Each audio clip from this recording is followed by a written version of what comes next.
Le damos la bienvenida ahora a Alfredo Zamudio. Alfredo Zamudio es director en misión en Chile del Centro Nansen para la Paz y el Diálogo, que es una institución noruega. Alfredo es originario de Arica y ha vivido en Noruega desde el año 1976. Tiene más de 30 años de experiencia en gestión de derechos humanos, emergencias humanitarias, transformación de conflictos en lugares como Colombia, Sudán, Timor Oriental, entre otros. Y quisimos invitarlo porque la especialidad y a lo que se ha dedicado el Centro Nansen para la Paz y el Diálogo es justamente al diálogo y a la paz. Y la experiencia de él en otros lugares del mundo nos podía ser de mucha utilidad. Hoy día también el Centro Nansen se ha vinculado y está colaborando con buscar soluciones también a lo que acontece en la Araucanía. Y Alfredo, te vamos a entregar la palabra con mucho gusto para escucharte y después conversar contigo. Lo acompañan Wendy Chadwick y Pilar Egaña. Muchas gracias por estar acá. Muchísimas gracias a todas y todos. Es un honor para mí, un hombre de Arica, estar acá, acompañado de mi colega Pilar y Wendy. Acerca el micrófono, por favor. ¿Ah, sí? Sí. Muchas gracias. Ok. Muchas gracias. Mi nombre es Alfredo. La gente dice, siempre me presenta así tan generosamente con mi currículum, pero yo solamente les digo, lo más importante de decir de mí es que soy de Arica. Y el resto son cosas que uno aprende en el camino. Y les agradezco esta invitación para conversar un poquito. Y quisiera, en el principio, contarles un poquito del modelo conceptual de cómo nosotros trabajamos el diálogo y conversar después con ustedes y responder algunas preguntas. Y lo que les quiero contar primero tiene un aspecto personal y un aspecto profesional académico. Yo soy chileno. Mi viaje como niño en Chile, mi infancia en Chile, terminó el 12 de septiembre de 1973. Yo recuerdo perfectamente ese momento cuando mi padre es detenido,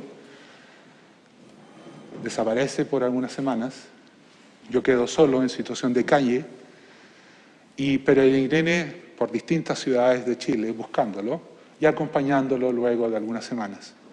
Durante 3 años fui niño, lo que se puede decir, en situación de calle, pero también tuve el apoyo de mucha gente, también familiares. Pero recuerdo bien ese dolor y recuerdo la humillación, recuerdo el sentido de abandono, recuerdo la muerte de mis amigos, la muerte de los amigos de mi padre. Y después de 3 años, mi padre fue expulsado de Chile en 1976 y desde entonces he vivido en Noruega. Y mi historia como chileno en Chile cambia ahí. Y el resto es lo que yo he traído conmigo en mi memoria, en mis distintos trabajos en distintas partes del mundo. Y aquí hago un cambio. El Centro Nansen para la Paz y el Diálogo es un centro noruego independiente, uno de 7 centros noruegos de paz, con distintas especialidades. Somos todos financiados por el gobierno noruego. Y este centro, el Centro Nansen, se ha especializado en 2 cosas. Hacemos pedagogía del diálogo, mostramos, capacitamos a comunidades, pueblos que quieran hacer conversaciones, cómo hacer las conversaciones. Y otra cosa que hacemos es que de vez en cuando facilitamos procesos de diálogo. Y aquí mucha gente dice, pero ¿qué es diálogo? ¿No? Y ahí es importante mencionar que diálogo no es lo mismo que negociación, no es lo mismo que mediación. Diálogo es una de las 3 herramientas para la transformación pacífica de conflicto. Un conflicto o una desavenencia se puede transformar con más conflicto, pero si uno lo quiere transformar pacíficamente, por lo menos tienes 3 herramientas. Y lo que hemos aprendido durante muchos años, mis colegas empezaron a trabajar con esto durante la Guerra de los Balcanes, en 1994. Y durante miles de conversaciones, ellos se han dado cuenta que hay una cierta dinámica en las conversaciones. ¿Qué sucede cuando los pueblos empiezan a conversar nuevamente después de profundos desencuentros?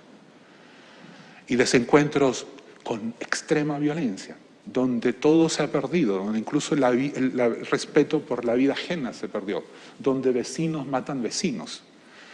Pero en algún momento esos pueblos empiezan un reencuentro. ¿Qué sucede? ¿Cómo se hace? ¿Cómo es posible ayudar a sociedad civil, a los gobiernos, a las instituciones para que suceda ese reencuentro? Y este proceso constituyente en el que Chile está es de una forma un reencuentro de los pueblos de Chile. Es un proceso de reencuentro donde Chile ha tomado una decisión de transformar pacíficamente sus diferencias, sus profundos problemas, y empieza una conversación. Y aquí yo les quiero invitar a imaginarse una escalera. Perdón. Sigo siendo latino después de tantos años en el extranjero, necesito usar las manos. Imagínense ustedes una escalera. Un reencuentro de pueblos que han tenido profunda desconfianza y que han expresado esa desconfianza, ese odio, esa rabia, están todos en el mismo peldaño y empieza la conversación. Y la primera conversación no es que estamos todos de acuerdo en qué vamos a conversar, cuál es la crisis, cuál es el problema, de qué estamos hablando. Una de las primeras conversaciones es cuál crisis es la que nos separa. Cuando empieza un proceso de reencuentro, no todos y todas que están ahí en ese primer peldaño tienen la misma percepción o tienen la misma posición de qué es el problema. Y nosotros usamos este ejemplo porque está muy cercano a mi experiencia que trabajaba en Colombia. Si uno le pregunta a un colombiano, a una institución colombiana, ¿cuál es la crisis de Colombia? Depende de la historia de esa persona. La historia del 48, de la violencia del 48 con cientos de miles de personas muertas, o la creación de las FARC, o la llegada de los narcos, o la masacre de la semana pasada. ¿Cuál de todas esas crisis es la que nos separa? Entonces hay que dar un tiempo a esa conversación. Un proceso de diálogo no es rápido, porque se trata de dar un tiempo y un espacio para que esa conversación suceda. Y ustedes se dan cuenta, con esto que yo les cuento, no es fácil, no es simple. Lo que yo les hice a la introducción, contarle mi historia, me ha costado 40 años de llegar al punto que yo lo puedo contar en público. No es fácil entregar su memoria, su dolor de una forma pública. Y esa es una persona, yo, que trabajo con esto. Imagínense ustedes un pueblo que empieza un reencuentro con todas las emociones juntas. No es fácil. Entonces, la creación de un espacio seguro para que eso suceda requiere de muchas voluntades, no solo de capacidades. Y empieza ese proceso y decían, ok, vamos a hablar de A. Y empieza el segundo peldaño. El segundo peldaño también es difícil. Vamos a hablar de este tema. Y esto es lo que me pasó a mí. Y nosotros nos hemos dado cuenta que cuando las conversaciones son desde el yo, no desde la teoría o desde la estadística o desde los promedios, pero desde las personas, las conversaciones son transformadoras. Porque cuando empieza un reencuentro para tratar de organizar a través del diálogo, el objetivo principal y tal vez más humilde que un proceso así puede tener es reconstruir la confianza. No necesariamente para ponerse de acuerdo, pero sirve para ordenar los temas que uno tiene por delante. Entonces, uno empieza un proceso. Vamos a hablar de esto y de todas estas cosas. ¿Cuál fue el impacto en mí? ¿Qué me pasó a mí? Y el tercer peldaño es el más difícil de todos. Es darle el espacio al otro para que el otro cuente su historia, que puede ser totalmente distinta a la tuya, que incluso te puede negar tu historia, puede estar en desacuerdo con la versión de los hechos, pero es su versión.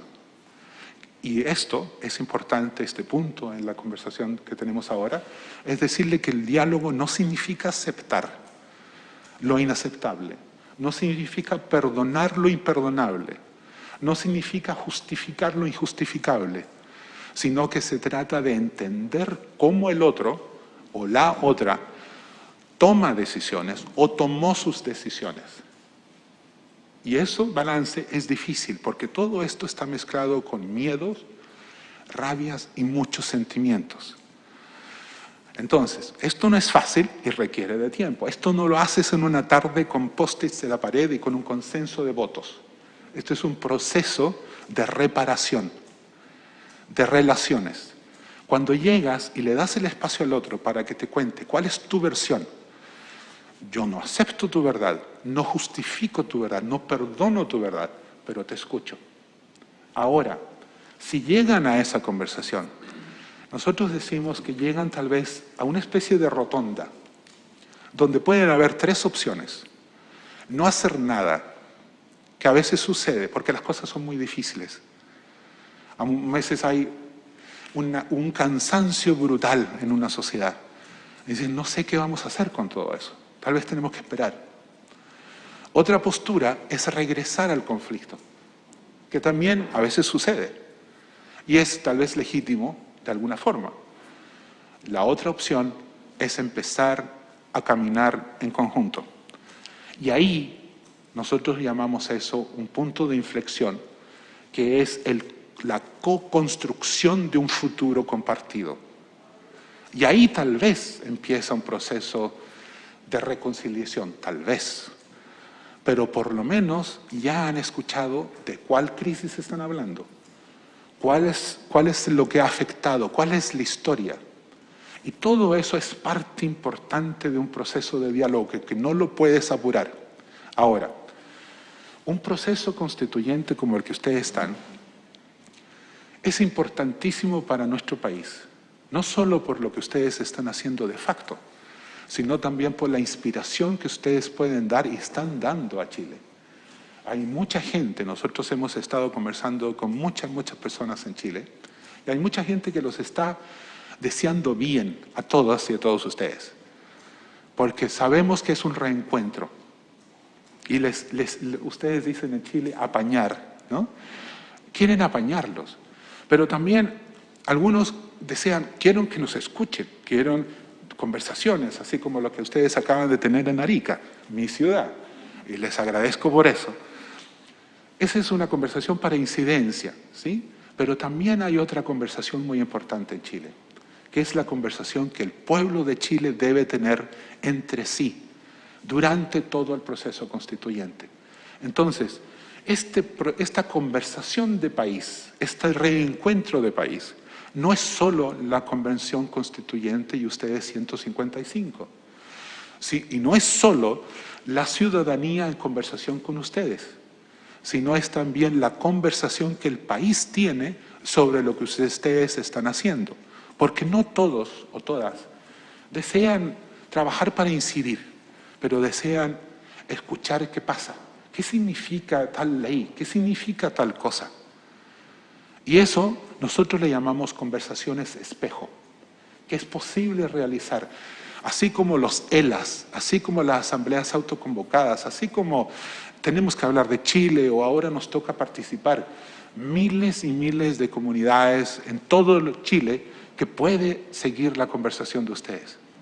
Entonces, este proceso de diálogo, este proceso de la Convención Constituyente, necesita diálogo para algunas cosas, pero también ustedes van a negociar, ustedes van a hacer un debate. El debate es legítimo, también una legítima parte de la sociedad democrática.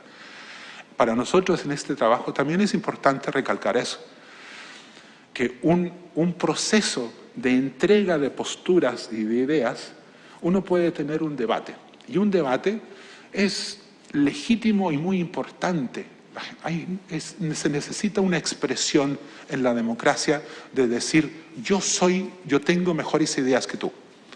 Eso es importante de crear mecanismos para hacerlo. Pero también es importante crear mecanismos para escuchar la voz del otro. Porque el debate es hacer valer tu voz. El diálogo es crear el espacio para la voz del otro. Y Todo eso son las herramientas que necesitamos.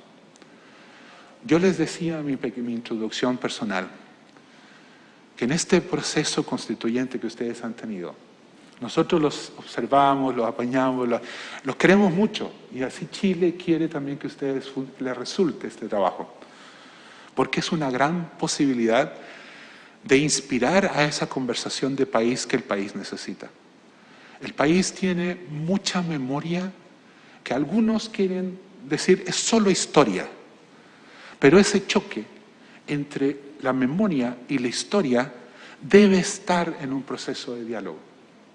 La memoria es cuando es personal, cuando tiene un sentido, tiene una emoción. La historia es cuando se pone en tercera persona. Y Chile tiene mucha memoria, como la mía, de 1973, o como la de nuestros pueblos originarios, o como muchas otras cosas que nos han pasado durante la historia. Pero ¿cómo transformamos esas memorias difíciles en conversaciones incómodas para este diálogo de país que necesitamos? Y el diálogo es una de las tantas herramientas que ustedes pueden utilizar, pero más que nada que ustedes pueden inspirar al país para que lo haga. Muchas gracias.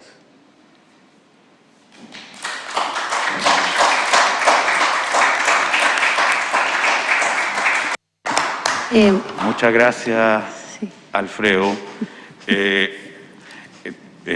Nos da mucho gusto, nos sirve mucho escucharte y agradecemos mucho tu presencia, especialmente a sabiendas de que tienes 2 días, ya parte, entiendo, mañana o pasado mañana de vuelta a Noruega. Abro la palabra.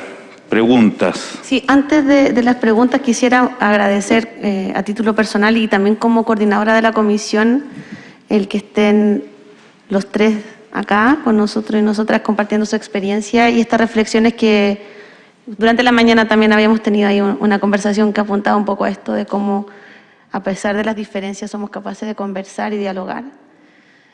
Yo soy profesora de historia y me hace mucho sentido lo que tú mencionas de la memoria y la historia. Es algo además que como comisión tenemos, un objetivo que apunta también a eso. Y personalmente te agradezco enormemente tu presencia y tu historia, tu memoria compartida. Y antes de abrir la palabra, me imagino, hay muchas preguntas, me imagino. Este tema a nivel país que tú mencionas, ¿cómo podríamos aterrizarlo?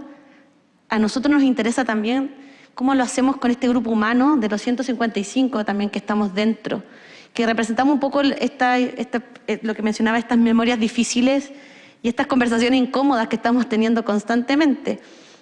A lo mejor dentro de todos estos diálogos que estamos haciendo de manera un poco a veces torpe, sin saber cómo, porque nunca se había hecho algo así, cómo lo hacemos también dentro de este grupo humano que está acá dialogando, estos 155. ¿Qué mecanismos podemos usar? ¿Qué consejos nos puedes dar a través de tu experiencia que podamos adoptar como una estructura mínima de diálogo futuro? Estamos en un periodo reglamentario, pero vamos a entrar a las discusiones de fondo que son incómodas. Y nos encantaría poder escuchar esas reflexiones y consejos para este grupo que estamos acá, que es diverso también. Muchas gracias. Quienes saben de nuestro trabajo saben de que yo me siento muy incómodo en dar recetas, porque un facilitador de diálogo es precisamente eso, trata de facilitar las conversaciones. Pero si yo fuera a decir cómo ustedes y toda la sociedad pudiera apoyar esas conversaciones, primero, decir que para la transformación de un quiebre profundo de confianza, como posiblemente algunos han descrito Chile, se necesitan 3 pilares presentes para que algo suceda. Se necesita la capacidad institucional, se necesitan conocimientos, o sea, saber cómo, y se necesita voluntad política.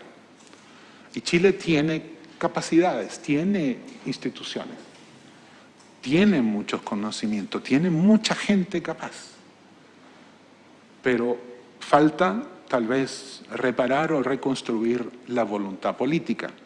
Y la voluntad política es un fruto de un proceso de reconstrucción de confianza. A través del diálogo, uno puede lograr confianza, puede lograr colaboración, todo sobre el tiempo. Diálogo, confianza, colaboración.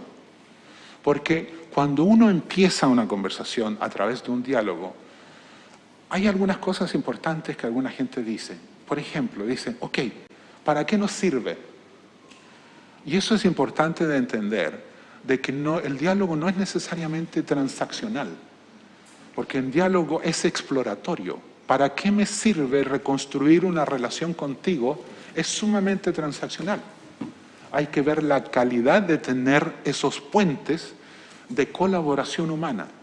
Si tenemos un archipiélago de desconfianzas en todo el país, no necesitamos una transacción de promedios de crecimiento económico, sino solamente ver que la calidad de vida de tener archipiélagos de desconfianzas no es lo óptimo.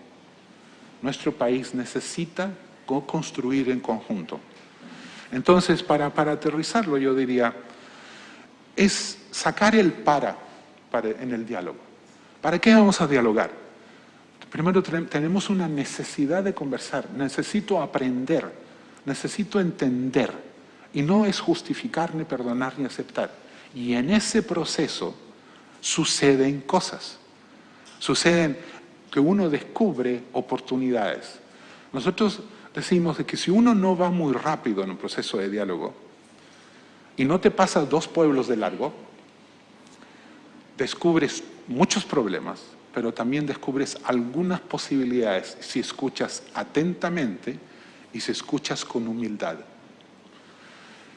Ustedes son depositarios de una confianza del país que ha depositado la confianza en ustedes para hacer este trabajo. Chile tiene muchas capacidades. Yo les mencionaba hace un ratito las instituciones, por ejemplo, los ELAs del gobierno de Bachelet, yo sé, los cabildos autoconvocados, tenemos que hablar de Chile. Hay una red grande de conversaciones posibles, de experiencias, de conversaciones en el país.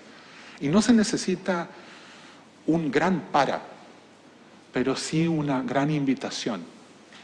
Es de esta apertura que ustedes tienen. Yo veo de que ustedes están todos siempre en YouTube, ¿no es cierto?, en la prensa. Están inspirando una gran conversación de país. Y si ustedes, yo estoy seguro por lo que yo escucho, si ustedes invitan a esa conversación de país, el país les va a seguir. El país va a seguir la conversación que ustedes tienen. Y ese es el mejor proceso de diálogo que nuestro país puede tener, porque tenemos capacidades, ustedes tienen conocimientos y pueden reunir las voluntades para que esa conversación de país suceda. Hay capacidades. Gracias, Alfredo. Beatriz Sánchez tiene la palabra. La palabra, Patricia. Sí, las tengo anotadas. Y la Poliana. Sí, eso estaba. Para ir en orden. Sí, estaba Poliana, Ignacio y Beatriz. Levantaron primero la mano. La tenía ella. No, todo anotado. Poliana. Gracias, Patricio Loreto. Bueno, primero que todo, agradecer a Alfredo. Muchas gracias. Aquí Poliana de Arica Parinacota también. Un gusto tenerte aquí en la Convención Constitucional. ¿Cómo estás? También de Arica, Poliana. Qué gusto. Y bueno, es tan importante el mensaje que nos traes a nosotros los constituyentes, que es fundamental. Todas tus palabras yo creo que las estamos absorbiendo como una esponjita, porque es primordial para poder conseguir lo que tanto anhelamos, que poder entregar el resultado, un buen resultado a esta Carta Magna. Y el diálogo es fundamental.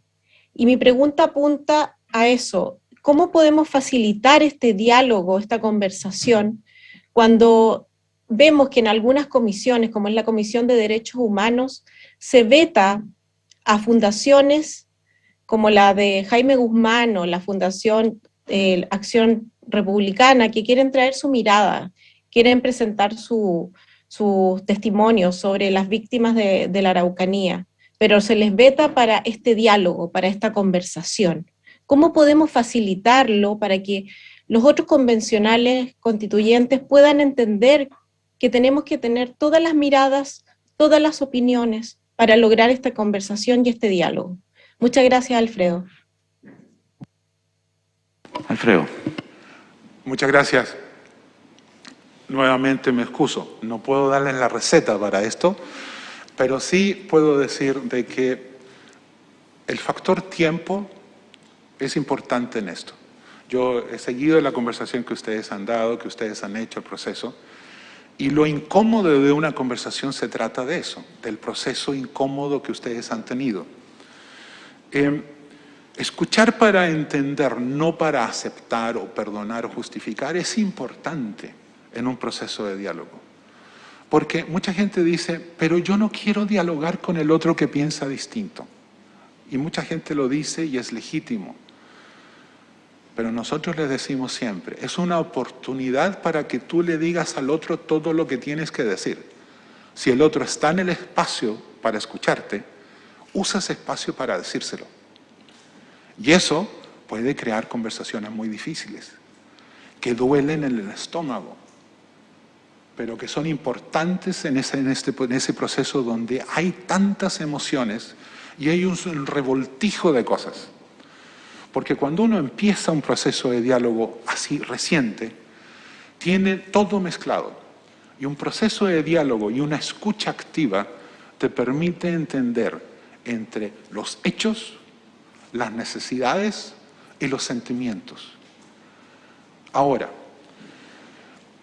una cosa que sucede en un proceso de diálogo, Poliana, es que mucha gente dice, pero en el diálogo ustedes nos vamos a portar bien, vamos a ser suavecitos, no vamos a hablar fuerte, etcétera, porque es un diálogo.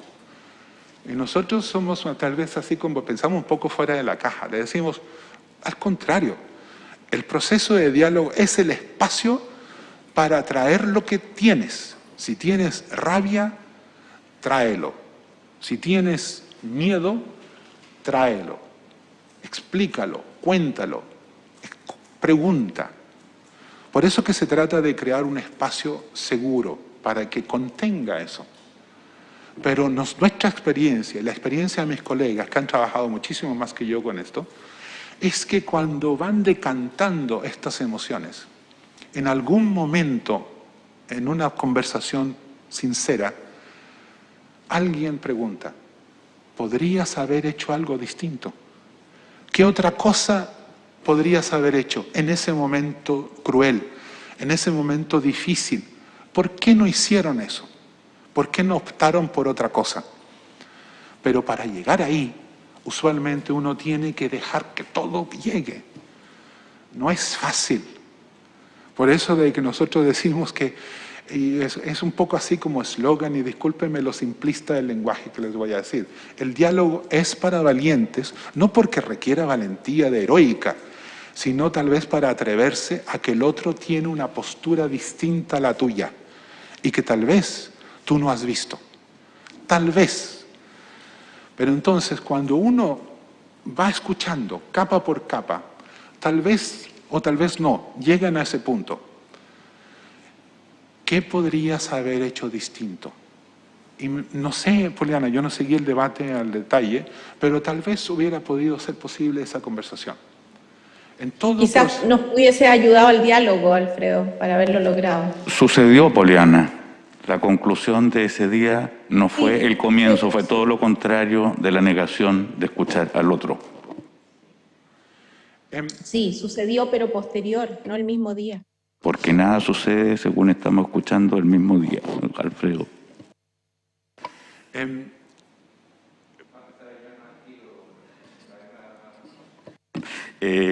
Ignacio. Muy buenas tardes, Alfredo, agradecerte como todas y todos tu presencia, tus palabras, tu experiencia reflejada incluso en el tono de tu habla. Yo quisiera hacerte una pregunta, a lo mejor me vas a decir que tampoco puedes dar una respuesta, pero arriesgo. El concepto de diálogo tiene mala reputación en ciertos sectores. Yo creo que si uno va a ciertos datos, incluso la gente quiere acuerdos, mayoritariamente. Y los acuerdos se logran a propósito del diálogo. Pero tiene mala reputación en ciertos sectores porque da la idea de que el diálogo fuera como un elemento distractivo de la capacidad de como provocar cambios de fondo, ¿no? Y que el diálogo más bien terminara siempre privilegiando al status quo, ¿no? Y a quienes han tenido históricamente el poder. Entonces nos vamos a sentar a escuchar como si tuviéramos la misma capacidad de incidencia, pero sabemos que después del diálogo, digamos, los poderosos de siempre van a seguir haciendo lo que han hecho siempre, que imponer sus propios términos, ¿no? Pero yo quisiera preguntarte estrictamente sobre un asunto respecto a algo que tú insinuaste y que pudiera tener que ver con ciertos límites o ciertos bordes o marcos para el diálogo. Y a propósito de lo mismo que planteaba, del mismo caso que planteaba Poliana, una de las cosas que se ha esgrimido como argumento al momento de dialogar es si hay algún límite. Es decir, si es que yo puedo aceptar que el otro promueva, por ejemplo, discursos de odio, ¿no? O tenga un discurso negacionista sobre ciertos hechos que del momento en que tú los niegas, en el caso de la víctima, se produce o se infiere un proceso de revictimización. Yo quisiera preguntarte cómo ves tú ese asunto. ¿Es el diálogo un espacio en donde yo podría decir todo lo que yo considero legítimo desde mi punto de vista, o hay un borde para eso en estos marcos del negacionismo o los discursos de odio? Alfredo. Muchas gracias, y pido que me malinterpreten en la mejor forma. Muchas gracias por la pregunta. Tengo un colega noruego que se llama Inge Eidsvåg, que ha escrito un artículo fantásticamente preciso y que se llama 13 pasos para el buen diálogo. Uno de ellos es precisamente lo que tú mencionas, Ignacio, ¿sí? Uno entra al espacio del diálogo con todo lo que uno es, con todos los valores que uno tiene. No necesitas ni debes aceptar la verdad del otro como verdad tuya. Y eso es lo difícil de un espacio, porque uno entra con la voluntad de escuchar para entender, para aprender, pero uno entra con sus valores.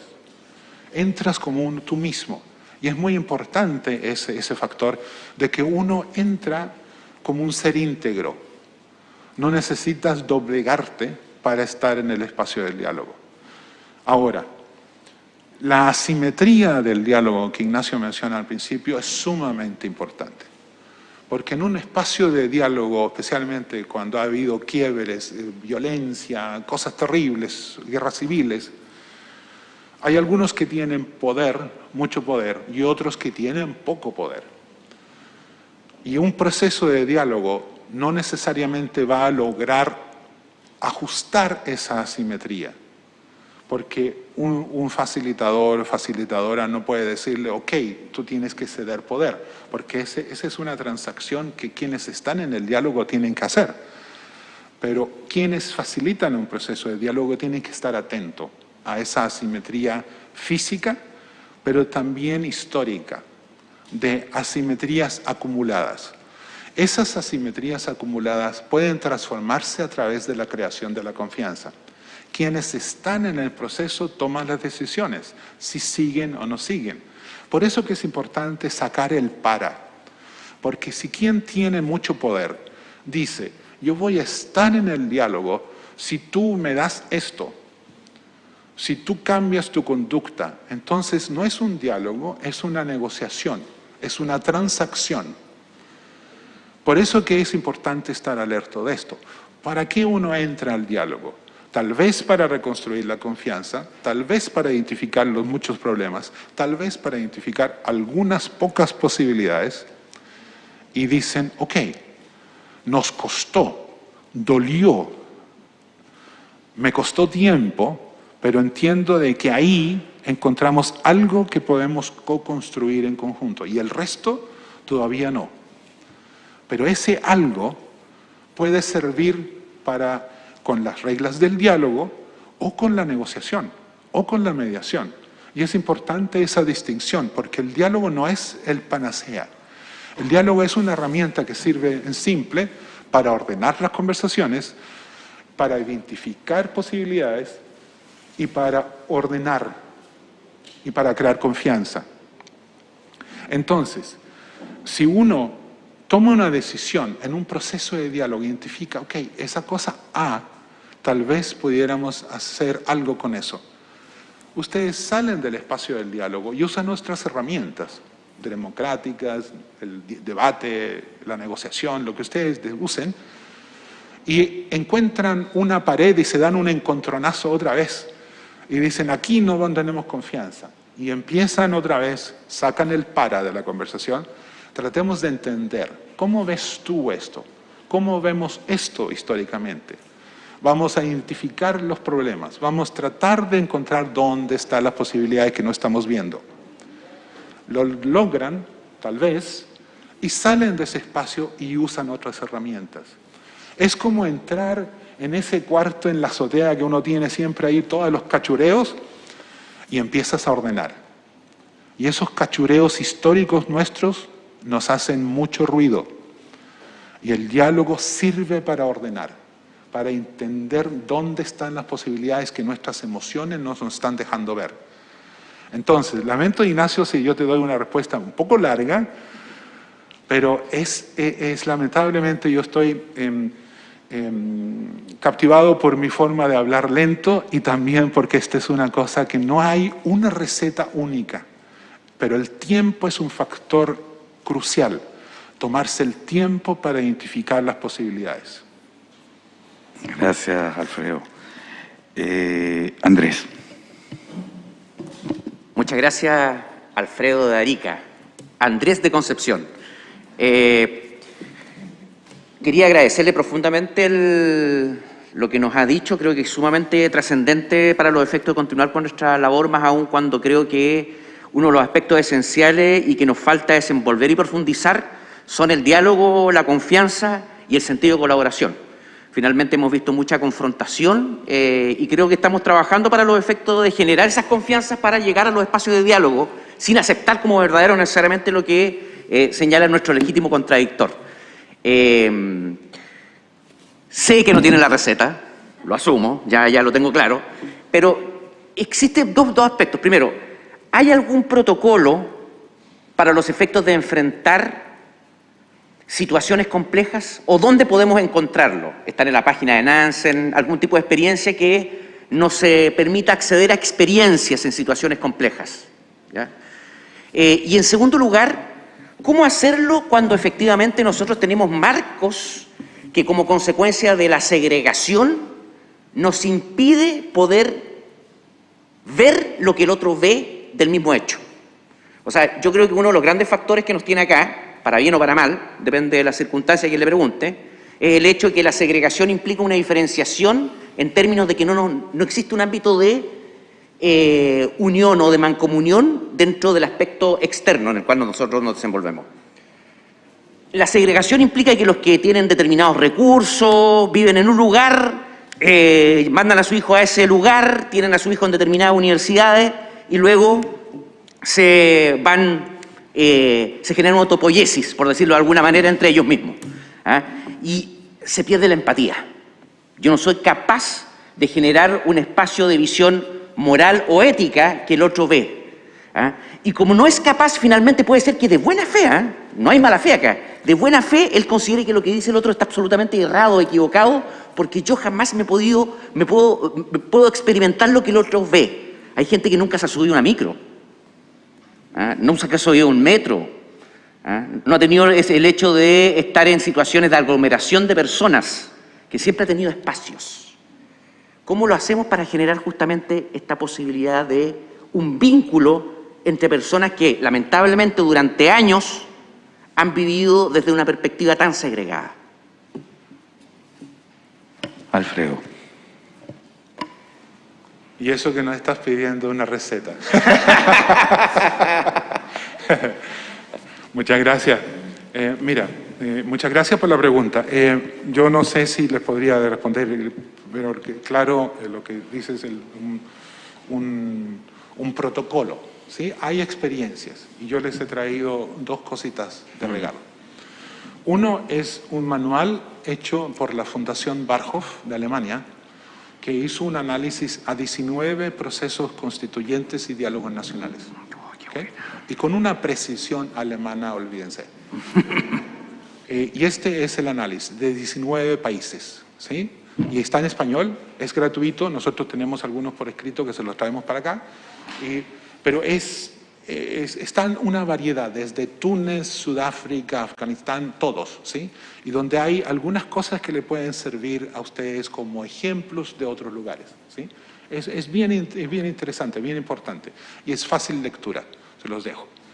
Otra cosa que es nuestro manual de diálogo, ¿sí? Nosotros entramos a esto no haciendo diagnóstico, nosotros no somos expertos en políticas, no somos expertos en las necesidades de un pueblo, pero sí podemos apoyar a cómo las instituciones pueden conversar y podemos usar la pedagogía para enseñar cómo utilizar la herramienta del diálogo para ordenar un poco algunas conversaciones difíciles. Ahora, les vuelvo a repetir, la negociación y la mediación ponen énfasis en la urgencia, en los resultados rápidos, ahora mismo, y ponen menos énfasis en las relaciones.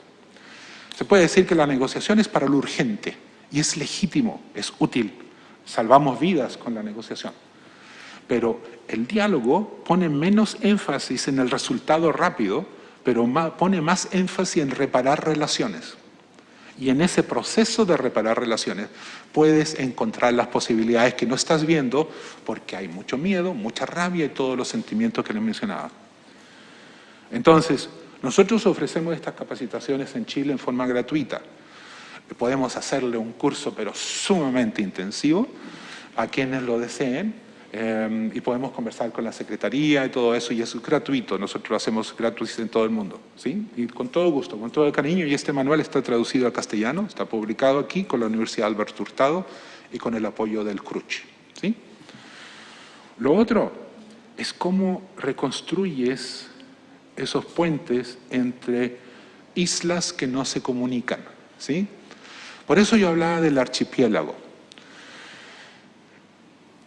El tejido social lo puedes definir como una enhebración de vidas, pero si esas vidas no han tenido puntos de contacto equitativos, ese tejido es débil, porque son solo fibras, pero si han tenido puntos de contacto equitativos durante toda su vida, cuando reciben un impacto, ese tejido social aguanta.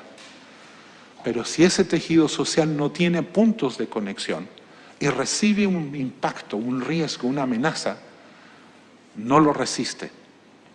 Entonces, está en cómo crear puntos de encuentro. Desde la vida nace hasta la muerte.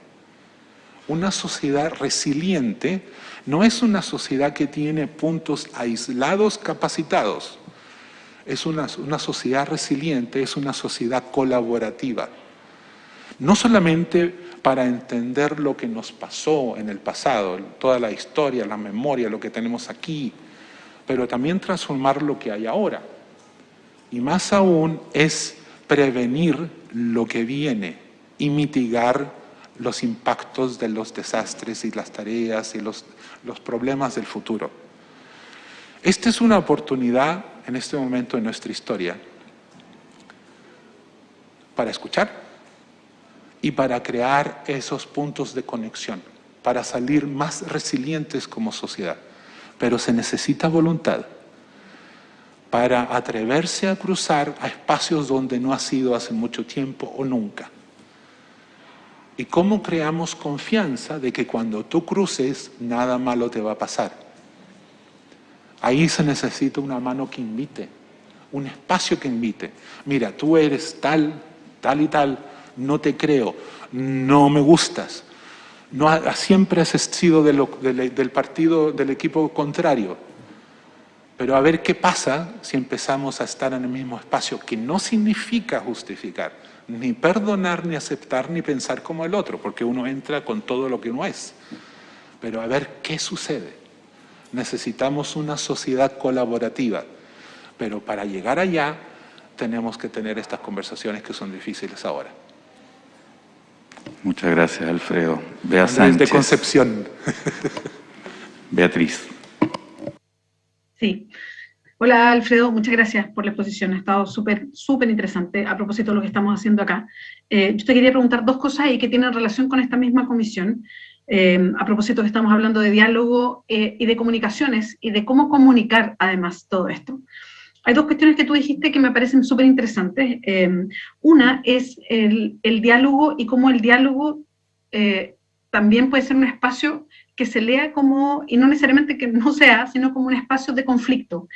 Y no le quiero dar una connotación negativa a la palabra conflicto o discusión, digamos, sino que puede ser tirante o puede ser tensionante, ¿no? Y que muchas veces ese diálogo en tensión se lee hacia afuera como una pelea constante, ¿no? Como, y lo voy a decir como en chileno, una bolsa de gatos, nunca se van a poner de acuerdo, y finalmente se desprecia que tiene un valor interesante, que es que sectores que son distintos, y yo rescato mucho lo que tú dices, porque yo creo que hay mucho de eso en la convención, que son sectores que nunca han estado en el mismo peldaño. Me encantó esa imagen que hablaste sobre el mismo peldaño, porque hoy día por primera vez hay pueblo originario en el mismo peldaño que otros sectores que siempre han tenido poder en Chile, por primera vez en un espacio de poder.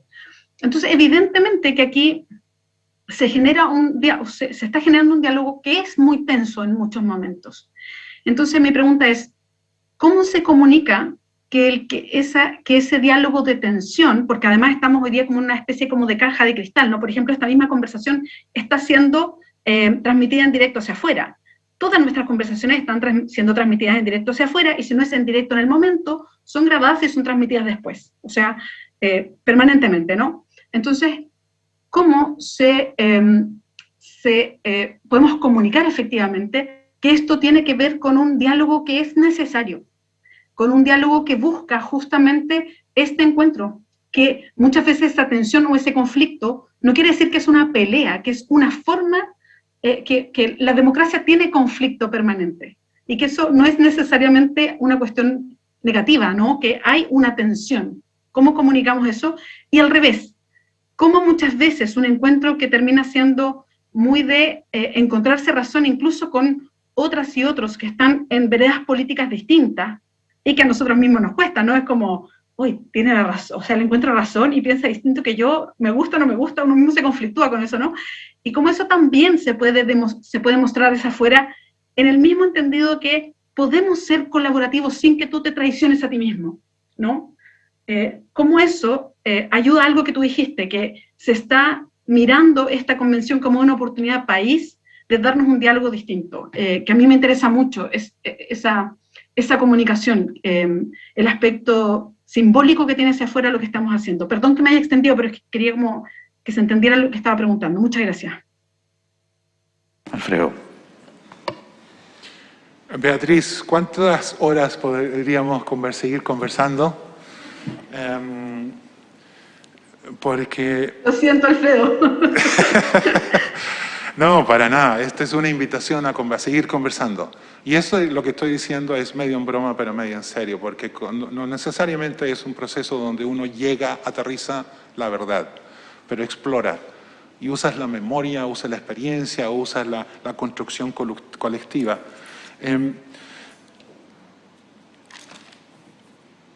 ¿Cómo se comunica? Yo creo que lo que ustedes están haciendo hoy es sumamente importante, porque un espacio de gente, de talentos como ustedes, los 155, fueron elegidos para hacer esto. Y no necesariamente ustedes saben todo, conocen todo, están de acuerdo en todo, pero exploran. Y ese viaje de exploración en conjunto se puede decir a Chile. No es que ustedes sepan todas las respuestas, necesitan la ayuda de Chile. necesitan los impulsos de Chile. Y ustedes están haciendo lo mejor humanamente posible en el espacio y de tiempo que ustedes tienen para hacer esa tarea. La humildad es clave en un proceso como este, porque quienes participan en un proceso de diálogo así representativo, yo sé que ustedes sienten la presión de quienes están detrás. Representan a públicos, a grupos, a pueblos, a muchas personas. Pero al fin y al cabo son ustedes como personas. Y una de las claves en un proceso de diálogo es que es entre personas. Las instituciones son muy poco dialogantes. Las personas son dialogantes, porque las personas pueden escuchar, preguntar y decir, pucha, nos equivocamos, o no sabía esto, o no sé la respuesta, y no sé si estoy de acuerdo contigo, no sé si te creo, pero quiero seguir la conversación.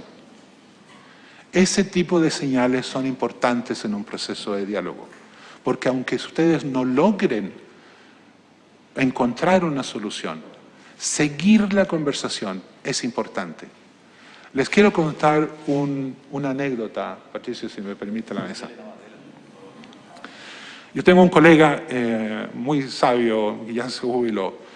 Él trabajó mucho tiempo en los Balcanes y él llevó a un grupo antagónico, dos grupos, de un lugar que se llama Mitrovica, en Kosovo. Los llevó a Noruega durante varias semanas y estuvieron conversando y eran muy, muy antagónicos. Una guerra civil, ¿sí? En Kosovo, ¿se acuerdan ustedes? Hace unos años atrás, en la ex Yugoslavia. Y las conversaciones fueron tensas, graves, con todas las emociones. Esto era guerra civil, gente muerta, asesinada, casas quemadas, destruidas, expulsados. Y se pusieron a conversar quiénes eran enemigos durante varias semanas en este pueblito en Noruega. Pero no lograron ponerse de acuerdo.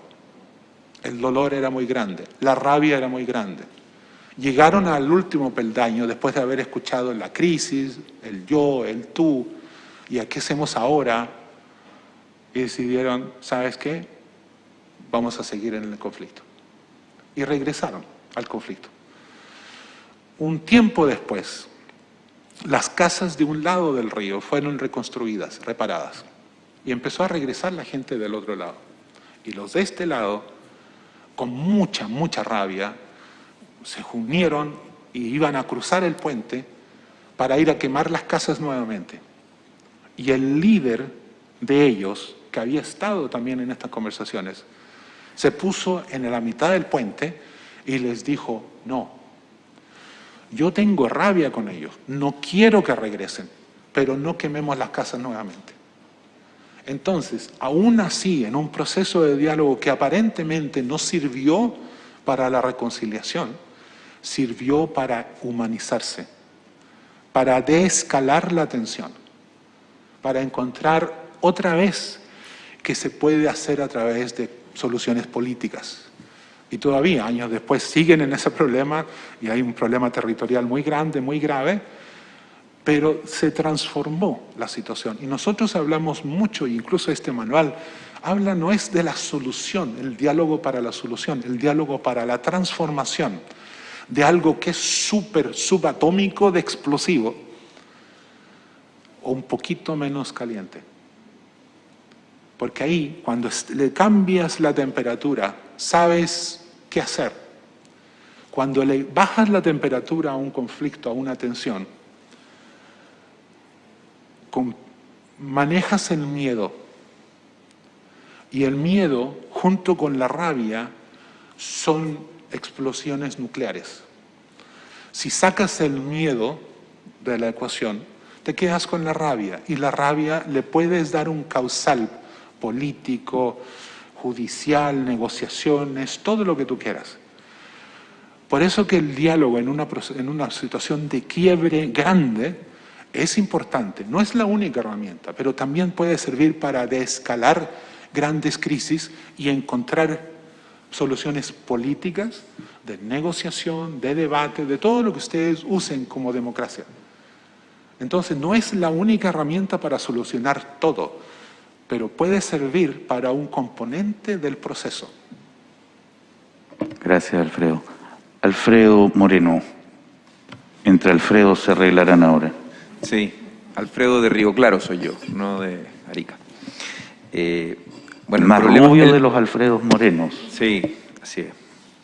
El problema de tener tan buenos compañeros, cuando le toca a uno tiene poco que pueda preguntar, pero lo primero agradecerle, la verdad que creo que nos pone en el tono que se requiere para empezar a conversar, y en esa línea ya dijo que no hay recetas, pero ya le hemos pedido varias. No sé si le estamos pidiendo ayuda o receta, pero van más o menos parecidos. ¿Qué se puede hacer para ayudar a ponernos a nosotros en disposición de diálogo? Pues yo creo que parte importante de esto de repente es que llegamos cambiados, llegamos a defender nuestra posición más que a escucharlo al otro, a la otra, y sin reconocer los legítimos dolores, frustraciones, vivencias previas y miedos que traemos en el camino. No sé si hay alguna actividad, alguna acción, grupos chicos, por eso digo que es una mezcla entre pedir ayuda y pedir, no tiene que estar solamente los coordinadores, podrán ayudarnos a escuchar una charla o bien hacer una actividad, pero se han dado algunas cosas en ese sentido que creo que han sido positivas, y por eso pregunto si existen acciones dentro de esos 13 pasos, seguramente hay alguno en ese sentido. Muchas gracias, Alfredo de Río Claro.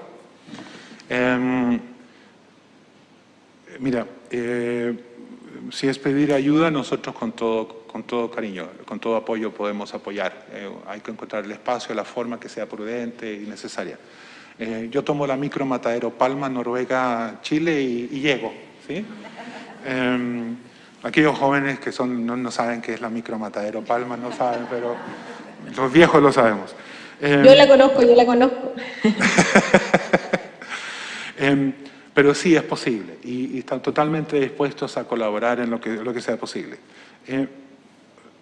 Pero esto, mira, lo que les voy a decir también suena demasiado simple, pero vean lo complejo que es.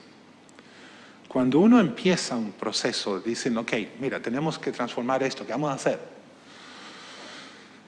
Nosotros les preguntamos a la gente, y no le digan a nadie, no es que estemos por televisión, ¿no? Les preguntamos, ¿cuál es el cambio que tú quieres ver? ¿Cuál es el cambio que tú quieres ver? De esa forma, tú responsabilizas y lo haces actor a quien esté ahí. No es el facilitador quien tiene la receta, es quien está en la conversación. ¿Cuál es el cambio que tú quieres ver? Y ustedes tienen 155 posturas distintas porque tienen 155 vidas distintas, historias, memorias. ¿Cuál es el cambio que ustedes quieren ver? Y la segunda pregunta de control, después que empieza esa conversación, y puede darse al principio o al final, pero es una segunda pregunta de control, y es, ¿a quién más necesitas en esta conversación? ¿A quién más necesitas en esta conversación? Porque un proceso de diálogo es iterativo, no es un express en línea recta. Tiene mucha curva, y ya para volver a lo de las micro, es como las micro de esos tiempos que hasta el chofer colgaba por fuera. Va dando vueltas por todo el barrio, y tal vez algunos pasajeros se suben, otros se bajan. Pero es un proceso, y lo que sí hay que estar dispuesto cuando uno empieza ese proceso, ¿cuál es el cambio que yo quiero? ¿Y a quién necesito en esta conversación? Es, ¿quiero estar yo hasta el final? ¿Soy yo la persona que debo estar? ¿A quién debo invitar? Es un proceso iterativo.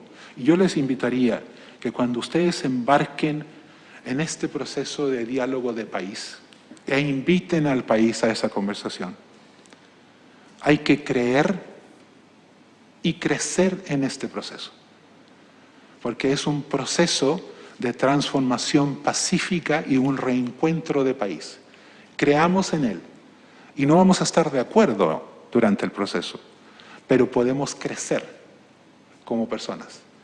Los 155 que se subieron a la micro al principio, ¿van a ser los mismos 155 o van a ser distintos al final del proceso? Eso es la transformación que un proceso de diálogo puede tener. Muchas gracias, Alfredo. Patricia. Muchas gracias, Alfredo, por estar aquí, y creo representar a varios de mis compañeros y compañeras diciéndote que no solo nos estás iluminando la razón, sino que nos has emocionado con todo lo que nos estás compartiendo. Ojalá, tú ya has manifestado la disposición, ojalá todos los constituyentes y las constituyentes puedan tener una conversación con ustedes como la que tenemos hoy día, que creo que somos unos privilegiados de tenerte aquí. Tú has hablado varias veces del espacio seguro para el diálogo. Me imagino que un espacio seguro es un espacio donde puedas hablar sin miedo. Y eso implica poder expresar tu rabia sin miedo. Pero yo quisiera saber si esto tiene algún límite, si hay alguna luz roja que tú nos dijeras, ojo ahí, que esto puede hacer fracasar el diálogo. Es decir, ¿qué requisito fundamental, por ponerlo así, tiene que tener el espacio seguro para el diálogo?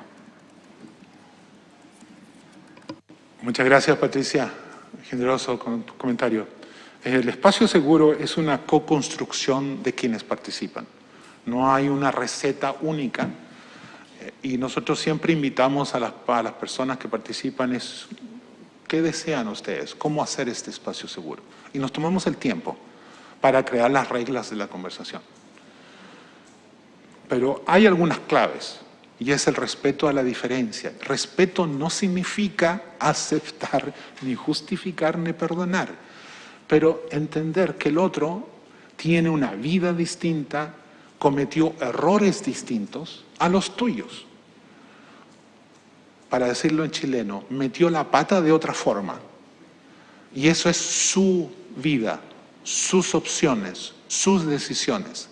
Y estamos aquí para escuchar, para entender y para ver cómo podríamos haber hecho otra cosa o cómo podemos reparar el impacto de esos errores.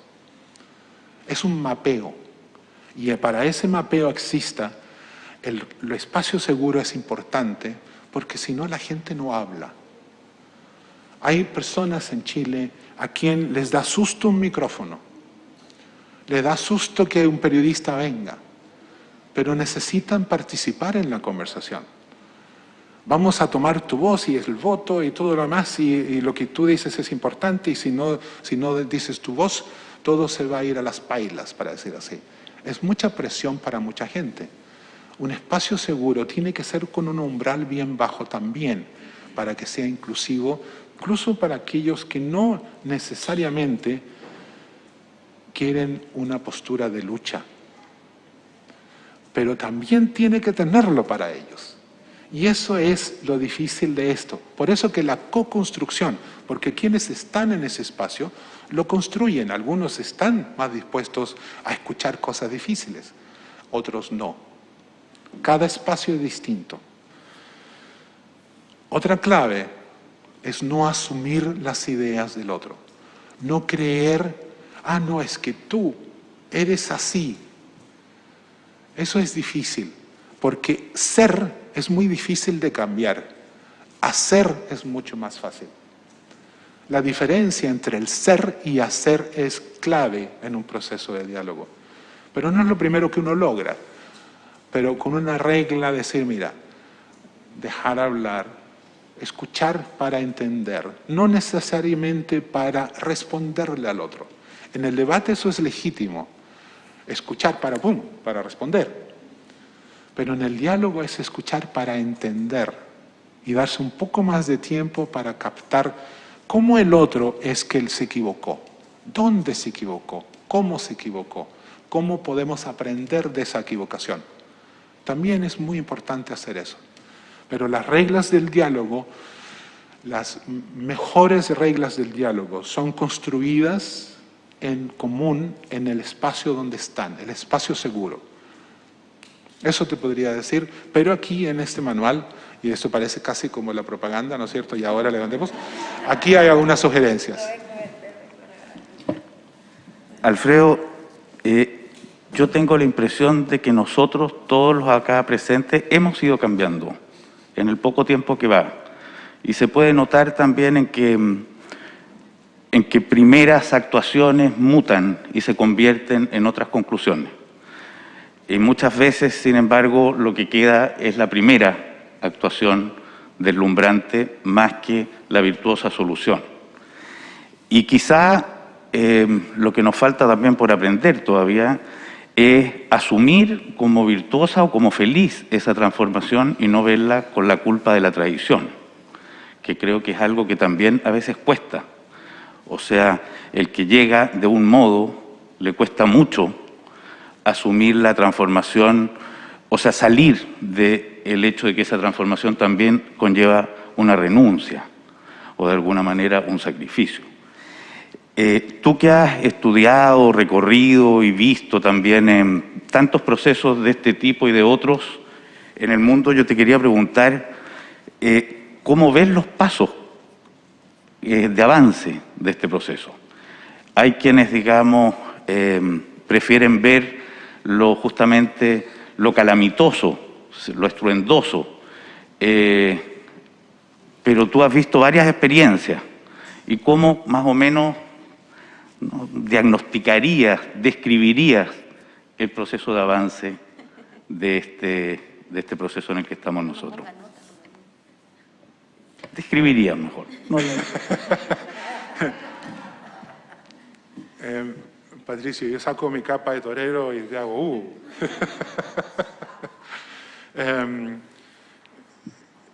mira, mi colega, el artículo que yo les mencioné hace un ratito, que son los 13 pasos por el buen diálogo, el paso número 4 que él describe, todo esto está traducido al español y cuando yo lo traduje al español, lo traduje una palabra al quechua, ¿sí?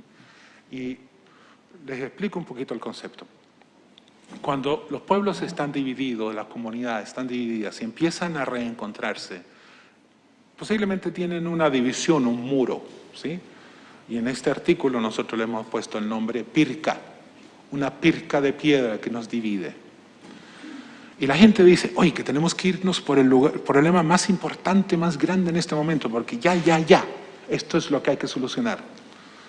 Si así lo hacen, con la poca confianza que tal vez existe, y si se dan un porrazo cuando están cruzando esa pirca por el punto más alto, tal vez no van a querer cruzar otra vez.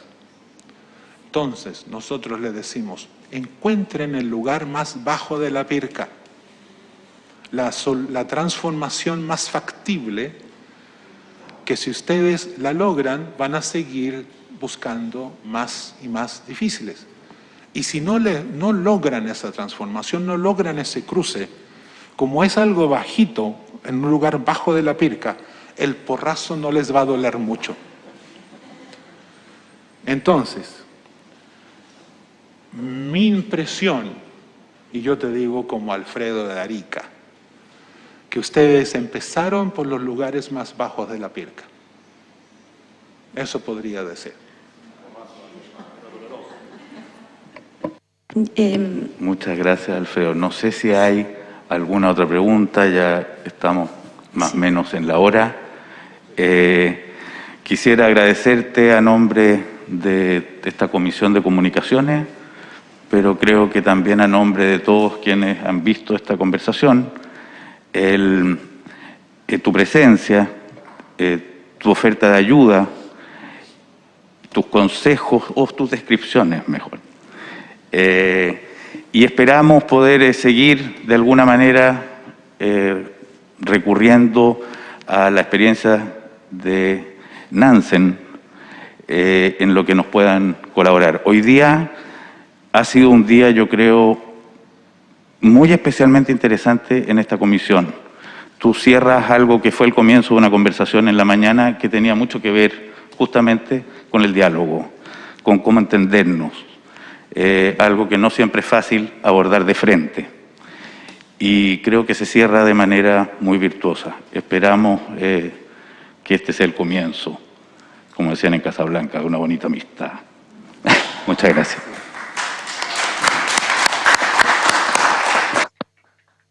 Sí, Gracias. sí, yo también quería agradecerles, Gracias. sí. Saludos. Agradecerle a Alfredo de la Arica. experiencia, sí. Bueno, queríamos invitarlos ahora, que nos están esperando la prensa.